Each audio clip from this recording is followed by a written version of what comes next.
Hi, this is Dan Sullivan, and Steve Krein is my podcast partner for the Free Zone Frontier. And one of our entrepreneurs, Howard Getson, who lives in Dallas, and Steve is in Manhattan. I'm in Toronto. And we're going to talk about a very, very interesting entrepreneurial approach by Howard. My experience with Howard goes back about as long as my experience with Steve in the late 90s. Howard is using something new for a lot of people, the whole notion of AI or artificial intelligence, and how he's combining that with how you can accelerate your understanding of hedge markets. So it's a fascinating thing. Steve, any comments? Because you've known Howard for longer than I have. Yeah, a little bit longer than you. First of all, thanks, Dan. It's always great to be here. And I'm excited for today's podcast discussion with both of you. And Howard and I go back at least my entire life, 51 years as of this past Sunday. Howard and I are, I don't know if it's first cousins once removed or second cousins, but our grandmothers are sisters, were sisters. So we obviously grew up together and ended up in Strategic Coach completely separately 20 plus years ago. We grew up in the same town, Cherry Hill, New Jersey, and then we had our summers at the same beach, Ventnor, New Jersey, Margate, New Jersey, but right there on Atlantic City Island. And so I've watched Steve his whole life. Mm-hmm. You're a few years older, right? I am. I'm 57. So, yeah. Howard, I've always had great conversations with you. I mean, quite apart from the design discussions that are in Strategic Coach. In the spare time, in the breaks, in the mornings, in the evenings, at dinner, and at other events, we kind of zero in on each other and just talk about a lot of things. So one of my great pleasures in life is long time, continuously improving conversational partners, and you're one of them. I appreciate that. I feel the same way. And frankly, one of the best benefits that I get from Strategic Coach is the certainty of knowing that I'm going to have an elevated conversation with interesting people about stuff that I wouldn't talk about somewhere else. And the uncertainty is that I never know what it's going to be about or where it's going to go, but I'm always surprised and happy. Howard, you've let us in on the inside in your thinking about your breakthrough of applying really something that you've been working on for as long as I've known you, the use of artificial intelligence as actually a little bit of an advantage. In other words, it's an accelerated advantage that you can have when you're dealing with just the sheer complexity of the stock market in general, but also how do you hedge against certain kinds of risks? Yeah, so it's funny. I run a hedge fund, but I don't self-identify as a hedge fund manager. I'm a technology entrepreneur. I've been the CEO of a tech company since 1991. I got involved with Strategic Coach in the mid to late 90s, and it's been life-changing. So many of the most important thought processes or things that I think are part of my DNA really have a ton of DNA back to you in Strategic Coach, whether it's unique ability or so many of the other concepts. But you chew them, you swallow them, and you mutate them a little bit, and they become yours. And so one of the things that I learned is that as a technology entrepreneur, I love technology. And I want to talk about all the cool AI and algorithms. But to the client, it's basically a Charlie Brown movie when the adults talk and it's wah, wah, wah, wah, wah, wah, because they only care about what they get. And so they don't know how to evaluate AI.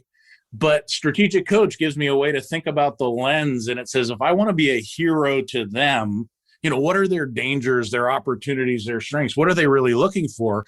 And I think what they're looking for is something that I call amplified intelligence. Mm-hmm. So this is a Strategic Coach naming concept, but it's finding a way to wrap a bunch of intangible things in a tangible wrapper to make it easier for people to go, oh, that's cool, because there's power in their desire as opposed to the force of trying to push the rock up the hill and say, don't you want this? Don't you want this? Yeah. So amplified intelligence to me is the ability to make smarter decisions, take better actions, and to make and keep more money. In a hedge fund, it's continuing improvement.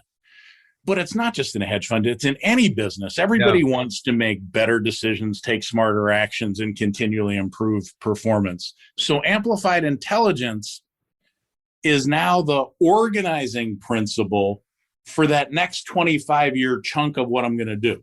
Yeah. Howard, I have a question around your distinction between what your clients want to talk to you about and what you want to talk about. And I think when I listen to your description of it being like Charlie Brown, I'm wondering if you've ever looked at your best clients, not just the ones that pay you the most, but the ones you enjoy being with the most, the ones you see the biggest future with. Is there a distinction between those that do want to go into that geeking out on the underlying thing, and just how you might see the different clients, if at all, in a different dimension as a result of that? No, actually, I think even with the smartest, most technical clients, when you talk about specifics, it's part of a due diligence process to intellectually justify what their gut wants. But the thing that causes the deal is something that is not specific and small. It's bigger. It's a sense that says, here's where I am, but here's where I want to go. And they believe aspirationally that this is going to help them get there more efficiently, more effectively, or with more certainty. And so what they're really trying to do is find a way to save time, money, or effort. Yeah, Steve, my first conversations with you were a year after you joined Coach, because you did a year with another coach. With Babs. Well, you had your coach for my lifetime coach. So that's my business partner, Babs.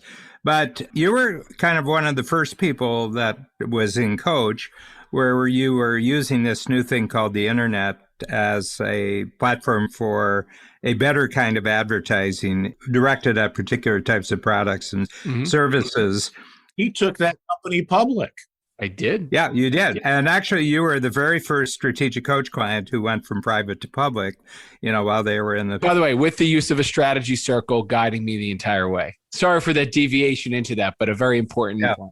Yeah. Well, we'll talk about that. A lot of the strategic coach tools I think of as that they're step-by-step decision-making processes, or just step-by-step discovery processes. If you go through the steps, you'll discover something that's new and different. But weren't you kind of providing amplified thinking in 1998? I mean, isn't that the whole point of you're creating a platform on the internet in relationship to advertising? Yeah, I mean, I think amplified thinking, exponential thinking, all of the idea of what started to happen as an entrepreneur, and I think probably like Howard, it's almost consumed a lot of my almost DNA that I built into my company and companies and my life and all those things. And so I think the quarterly exercise of stepping back for a day and doing this Howard Sell, elevated, amplified, exponential thinking about your thinking, is not just a skill that I think I've mastered. I have become almost habitually addicted to it. And so it becomes one of those things that continually makes me look at something that we're doing and just take a step back and recalibrate on what I discussed or thought about in the prior quarter or prior quarters. Mm-hmm. So a couple of things that made me think about. And one is, in the who, not how methodology, you're basically saying, just because I know I need a capability doesn't mean I have to figure out how to do it. Wouldn't it be cool if instead of me doing it kind of as well as I could, if it's not my unique ability, I find somebody else who can do it better? So if you're a simplifier, you're looking for a multiplier.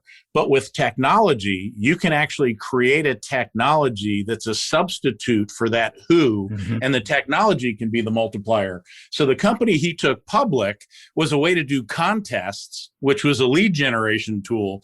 So the technology was actually a multiplier, even though he was a simplifier. Yeah. It's funny because I didn't think about it at the time that way, of course, Howard, what you just described, but I've always seen technology. And I think that I'm a tinkerer and an early adopter of things, even as they're being concepted and just launched in beta or alpha version, because I've always seen technology as a who. It's interesting because, again, I've never thought about the way you just described it, but I'm almost on a lifelong quest on a daily basis for those kinds of magical capabilities that give me the who. Me too. I'm at my core a futurist.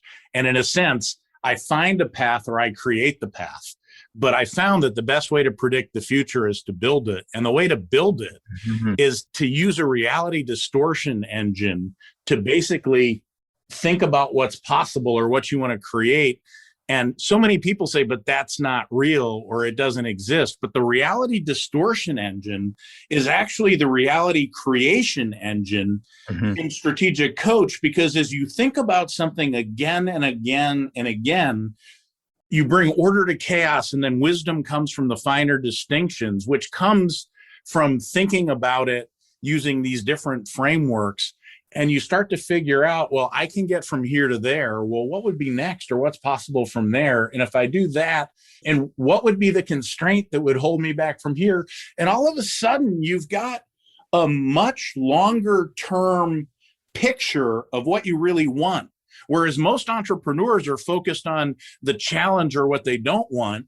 And instead, when you're a futurist, you start to think about leapfrogging from this thing that I love to this thing that would be even better to that thing that I can't even imagine how I would do. But it's obvious that it's going to be available because everybody doing this is going to want to do that. So, yeah, just reflecting on the last year, the last 13 months for us, it has seemed to me, and I really like your observations about this, but there's something weird about the 50 times increase in number of daily users on Zoom. They went from 10 million to 500 million in 12 months. I'm a news junkie, so I'm on the internet every day, and I have 12 news sites of different articles. I'm just looking for well-written articles, where somebody has looked at something and gone in deep with it. I don't necessarily agree with them, but they're thoughtful, they're thought-provoking articles. And there hasn't been a single article anywhere on all the economic media, the business media, anything about Zoom. And I said, wait a minute. I mean, tell me the things you were talking about and ask yourself if they've gone 50 times in a year. And what I think it is, it's an invisible economy. And going back to your reality distortion, I think that every time you do a Zoom call, what I notice is you don't want to chit-chat when you do Zoom. You hate chit-chat, everything. And if we're not creating something new, if we're not moving something ahead on Zoom, it gets very annoying. It gets very, very irritating if something is not moving as a result of a meeting, where in person, you could waste a couple hours before you got around to the point. Actually, another way to look at that, and almost anybody who's listening to this will know it's true, is in real life, people are 5 minutes late or they come in whenever. But in Zoom, if somebody's even a minute late, it starts to create like an agitation, like, don't they know the meeting started? And it's instantaneous because you need to fill that scarce resource with value or do something else. Yeah, I mean, when people are late at all, I say, well, you were in the kitchen. Why were you late? It was 50 feet. You didn't have to go far. There wasn't any congestion between you and your computer. Steve, over on your thoughts about it. As you talk about Zoom or any of the technologies that are a little bit like a who, right? How do we connect with people in an intimate setting where you're looking at each other one-on-one, and there creates an accountability to each other to kind of both be present, be on time, and kind of make use of it. I think about so many different technologies now. I think it's happening with artificial intelligence, by the way, with copy and with writing and with headlines. And it's happening in every aspect of our personal lives. And I think it's really important to note it's 2021. And when we look out over the next 5 or 10 years, I think it's going to be radically different than any other 5 or 10 year period historically, because of that exponential unlocking of physical presence being the required part of the collaboration, which I think was part of it. Yeah, I think you're right. No. The reason I say no is technology is accelerating so fast. If you think about your grandmother, right? Your grandmother was born before cars. Like, she remembers the first airplane commercial flight. They thought that the moon landing was amazing. they couldn't even conceive of some of the stuff that we're doing. But the pace of change is so fast, even within our lifetime. If you think about when Steve Case at AOL was sending out all those discs to get online, who would have ever imagined, even as a technologist, that meant that the way I watch TV would be different, or that people would stop going to movies, or that you could buy a car that way, or CompUSA would go out of business. Mm-hmm. Edges are decaying faster than ever. And what used to be long-term planning was planning for a series of cycles. But those cycles are happening faster and faster. And what was long-term planning is now planning.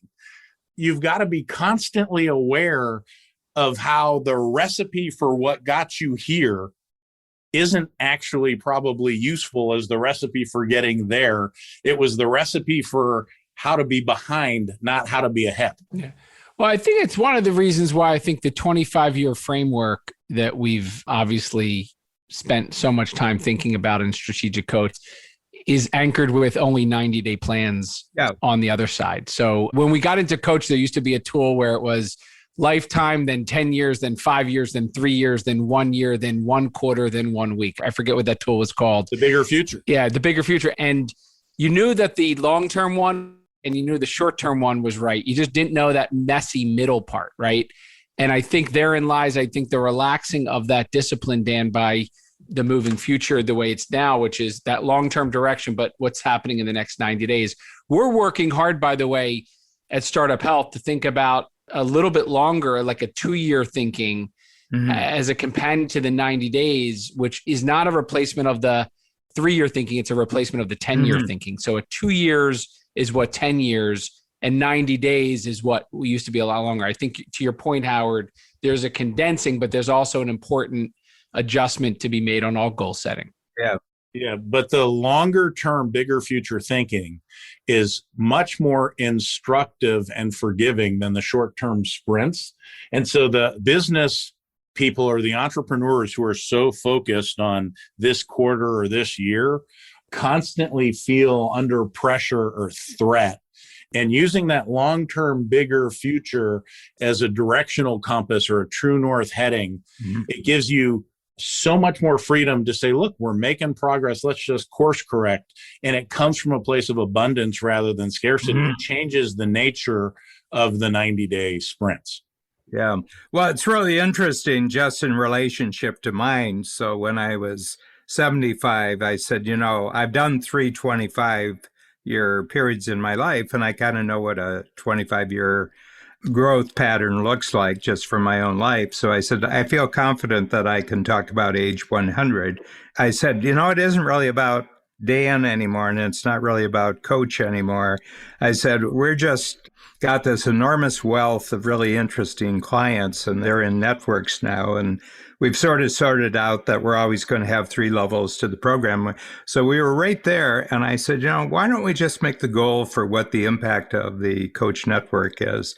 If you got all your best, smartest entrepreneurs and they're collaborating with each other and they're bringing in outside collaborations, I said, I think we could have an economic impact of 15 trillion, because 2 years ago we did a survey and we found out that it was about 15 billion. And I said, that's 1,000 times, but, look at 25 years ago, what kind of goals would people have had 25 years ago? And I think what they're actually achieving is quite a bit greater. Plus, you have the technology component, you have the exponential. So if you combine exponential teamwork, which I call collaboration, with exponential technology, I said, I think we can do 1,000 times. And I remember people came out and said, wait, you're hallucinating in Technicolor here. Well, what do you mean? But it's only 10 times times 10 times times 10 times. Yeah. Yeah. But as we've gone along, the book's out there and people read the book and they said, would you be amazed if you had underprojected? I said, it's a useful number. I said, even a raw number is a useful number if it encourages you to grow. Actually, Dan, you're making me think about something. The 10 times mind expander, which is kind of the basis of this thinking of how do you 10 times and 10 times, it starts by saying, look backwards and come up with 5 chunks of how your business got to here. Because obviously later you're going to say, and now let's do 3 more chunks. But the interesting thing is, You can even do this if your business is 6 months old, because there are still 5 stages. Yep. But in a sense, you get used to the pixel size or the chunk of information, and the chunk size of those 5 stages then makes it easy for you to then go forward 3, because you're basically using the same measuring stick again and again and again. But the trick to strategic coach is you do it longer and longer, is your chunk size gets bigger, which means you can start to see further and further into the future, because you suspend your own disbelief and you start to understand that, yes, even though it doesn't have to be precise, I can still use that unit of measure forward and forward and forward, and it's still instructive and useful. It's a huge benefit. Yeah. Yeah. I think the big thing is that you don't realize that your social environment is changing during this. Okay. And what I mean is that you split apart from some people who don't speak your language. They don't have your aspirations. And what I notice, and I bring it up as, what did you discover in the last year about people that you thought were going to be lifetime associates, lifetime, and it turns out that they're not going to be, just because of the way they responded to the last 12 months. And then people say, well, it seems like kind of cruel and everything else. I said, yeah, but you've been doing it all your life. I mean, how many of you, there's one important date on your calendar every year, and that's the reunion of your first grade class. You make sure that if you don't do anything that year, you got to get back and talk to the 50 or 100 kids that you went to first grade with. Yeah. I said, You left them behind. You left your high school people behind, your college people behind. You've been leaving people behind. I'm just saying, you probably did it unconsciously and it was sort of reactive. And I said, why don't you just draw lessons from it and make it proactive? So you had that same concept going back to the opportunity filter, when you said, not only who values us, but who's going to refer us, who helps us be more of our unique ability, those kind of things. But when you think about who was successful or not successful last year, you realize that some people were victims where other people were creators. Some people found excuses, other people found a way. Some people were destructive, other people were constructive. And the thing about being in coach or free zone is I don't have to worry about thinking about the future, because nobody's going to say, oh, nobody's going to want to collaborate about that, or that's silly. What they're thinking is who can help, or what's going to make that possible. And instead of somebody sucking the wind out of your sails, it's helping you move forward faster. Yeah. Steve, you and I had a conversation about halfway through last year of what you were discovering, just based on conversations that were really useful to you during that, the first 6 months of COVID, and things that you're saying, this is really negative. This isn't helping anyone. Yeah. I mean, I think there's a chasm in relationships that were caused by COVID. And I think a lot of political things that occurred over the pandemic, issues related to the pandemic, that I think has splintered a lot of, or made it easier to see the gap between friends, teammates, customers or clients or investors, and almost make it easier to see whose batteries included and batteries not included for you, who's making progress despite all the setbacks, and has not allowed both the negative news or environment to impact them and have them spiral as a result. And so whether it's text messages with friends or forums like in YPO or in any relationship, I think probably about halfway through the pandemic, or halfway through last year, and then I think became more apparent as the year wore on, there was a choice to be made about severing or limiting relationships based on the negative, batteries not included, impact of draining energy kind of occurred. So yeah, I've done a lot of pruning, and I would have said pre-pandemic, I wouldn't have anticipated that. And so it's not like people changed. It was that people kind of ended up seeing much more clearly. Yeah, it revealed who they really were. It revealed exactly who they were. That's exactly what I was looking for. Yes. Yeah. I've always talked to my team, the coaches, and I've often talked to our salespeople, and also we have our program advisors. And I said, I think that we have two kinds of entrepreneurs in the program, and one of them are growth entrepreneurs. It doesn't matter how much they grow.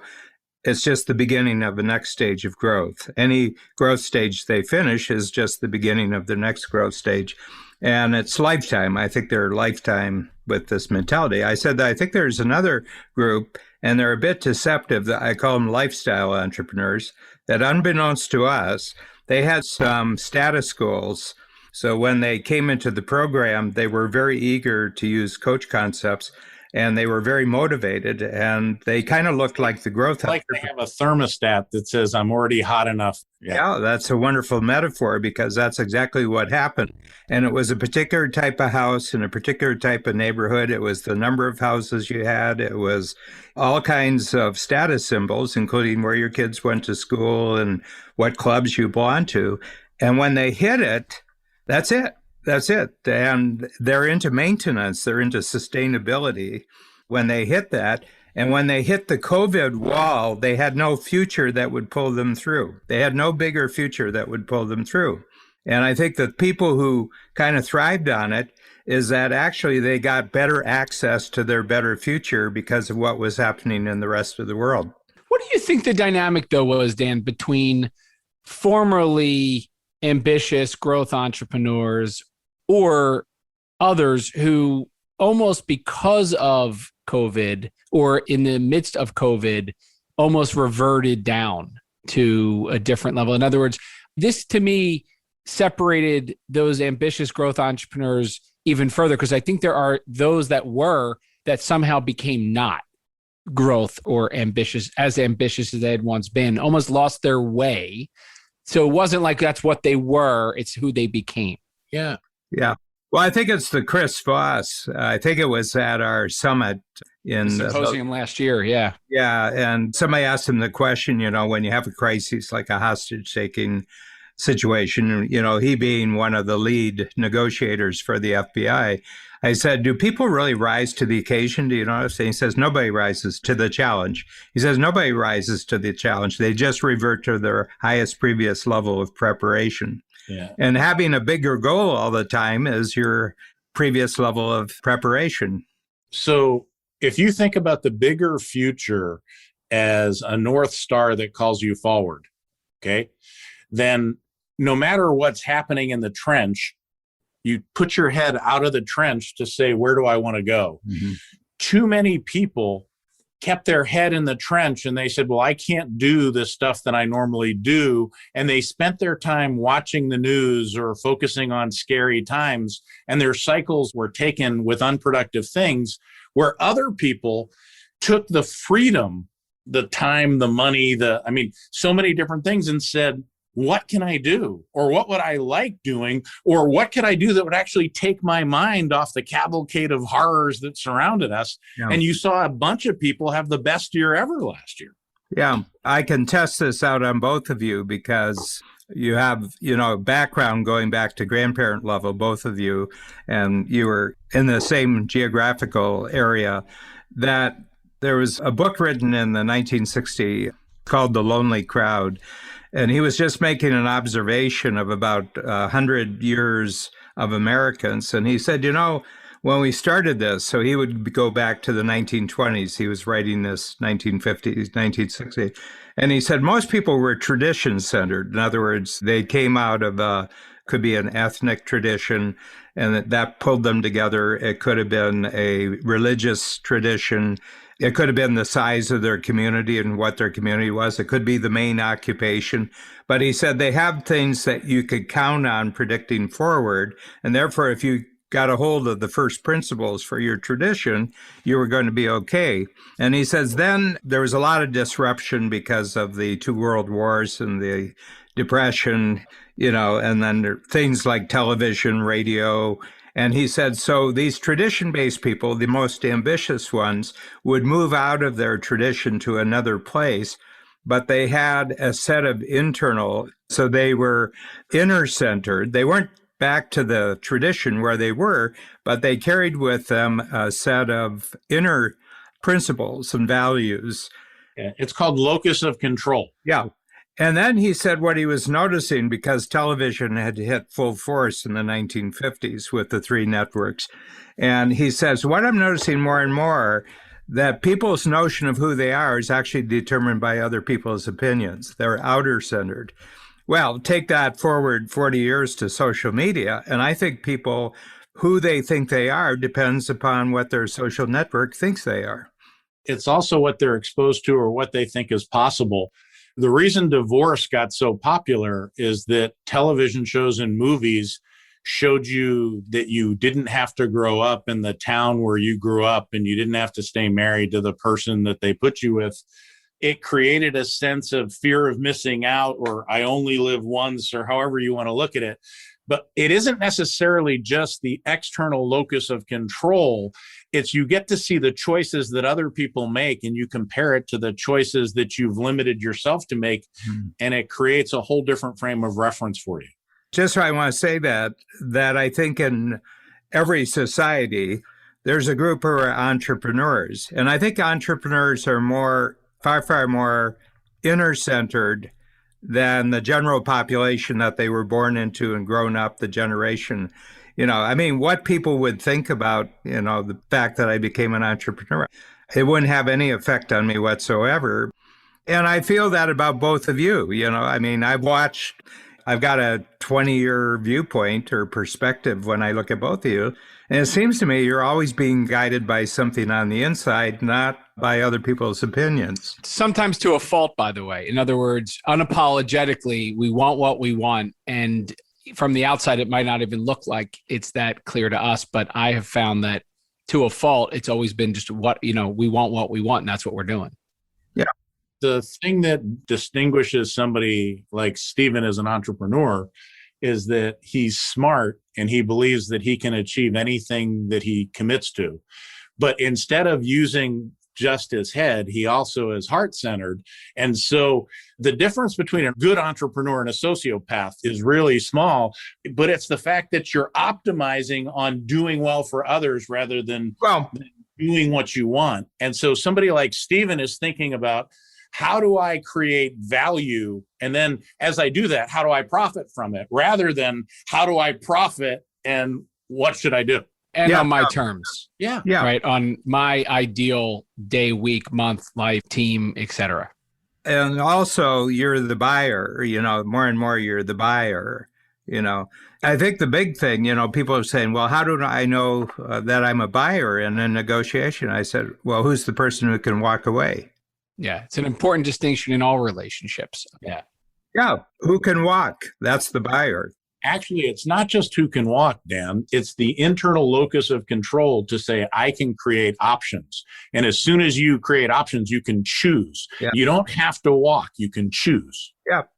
But, it gets communicated that one is based on need and the other one is based on want. Yeah. Hey, Howard, I have a question. It's actually a little bit going back to why you're an entrepreneur, because, your dad wasn't, my dad wasn't.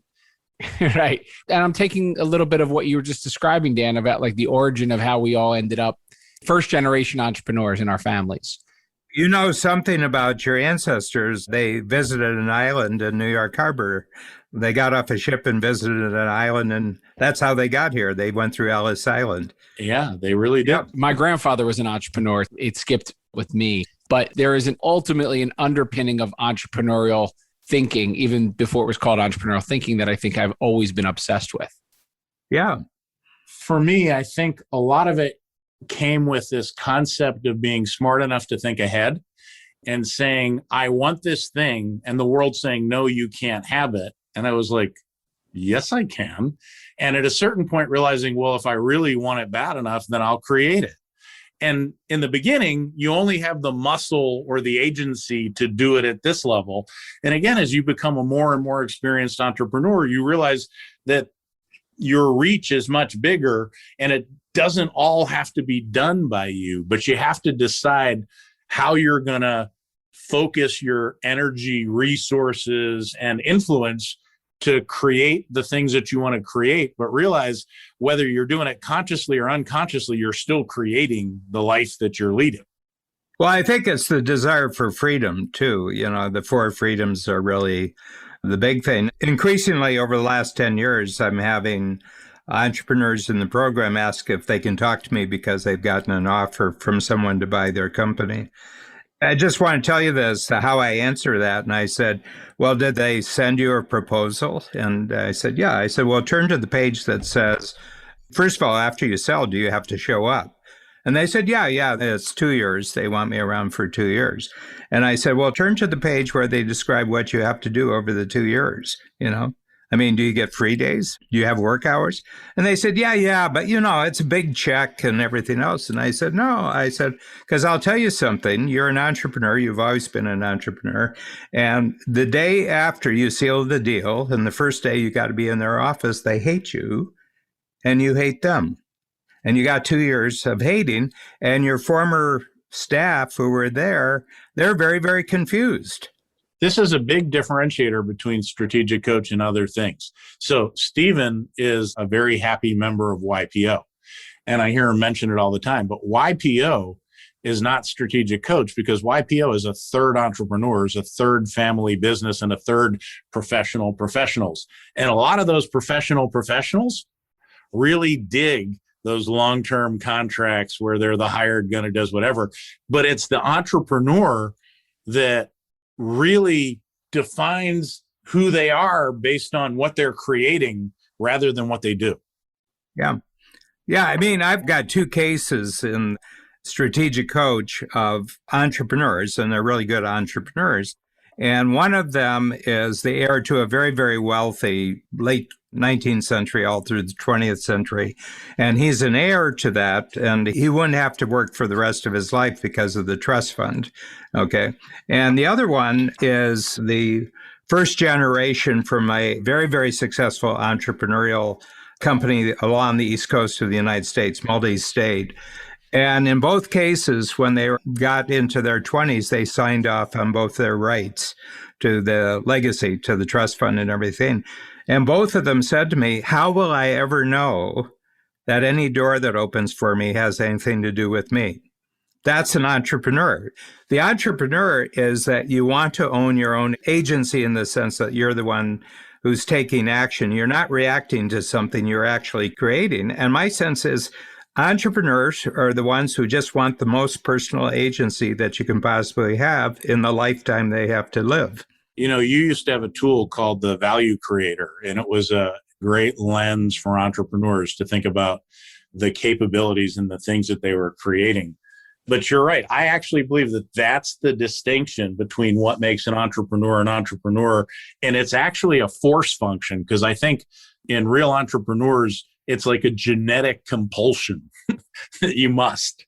Well, my sense is that we don't know the impact that we have on other people because our only experience of our life is actually us moving forward and taking risks and everything. But you come into a group of people who don't do that, it's like a force field. They have to pay attention to you because you're the strongest force in the room. It goes to the very issue of the certainty-uncertainty thing. I mean, you're already confident. Now you're doubling down with certainty. I mean, you were already a powerful force. Why do you have to be an overwhelming force? Let's pick on that uncertainty part of that equation, though, because I think the exercise that we've been going through over the last few months in Free Zone, and I think a little bit in 10X. Oh, no, 10 times they all do it. Yeah, is certainty and uncertainty, and how comfortable I have always been with uncertainty.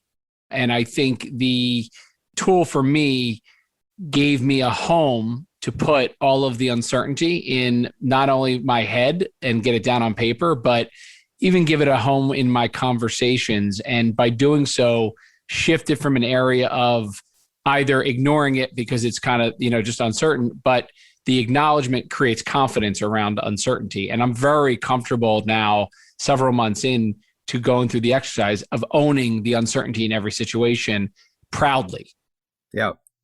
Dan likes to say that the way to show you're an expert is to ask good questions rather than to give answers. And in a sense, the uncertainty is the target that lets you see where you need better questions. But the word uncertainty is unfairly a negative word. In this tool, the certainty and uncertainty, I like to link them as part of a spectrum. Yep. And I use it before or after. So for example, I may be certain that I want to do this, And the uncertainty doesn't have to be a negative. It could be what's possible. And do I want to go this way, or that way? Which scenario is better? But on the other hand, the uncertainty might be, this is the need, and I'm certain I can fill it. So even the word uncertainty is tough. It's almost like ambition. If you say somebody is ambitious, a lot of times people think that's a pejorative.